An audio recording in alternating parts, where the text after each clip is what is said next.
Samantala, nagdeklara si Pangulong Ferdinand R. Marcos Jr. ng special non-working days sa ilang bahagi ng bansa para bigyan daan ang kanilang mga lokal na festival at anibersaryo. Layunin nitong palakasin ang lokal na turismo at kultura sa mga nasabing lalawigan. Si Sofia Potenciano para sa detalye. Opisyal na ang bakasyon para sa ilang kababayan natin sa Luzon at Mindanao.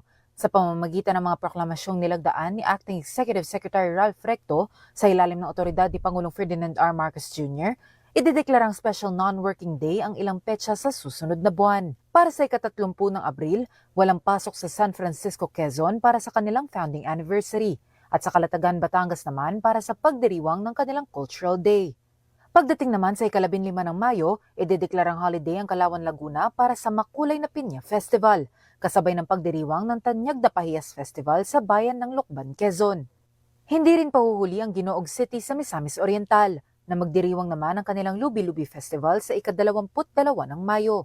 Ayon sa Malacanang, layunin ng mga deklarasyong ito na bigyan ng sapat na pagkakataon ng mga residente na makibahagi sa kanilang mga tradisyon at isulong ang kagandahan ng kanilang lokal na turismo. Paalala naman ng palasyo, manatiling ligtas sa pagdiriwang at sulitin ang pagkakataong makiisa sa kulturang Pilipino. Para sa totoong balita sa Bagong Pilipinas, Sofia Potenciano, 13 sa tanghali ng Congress TV.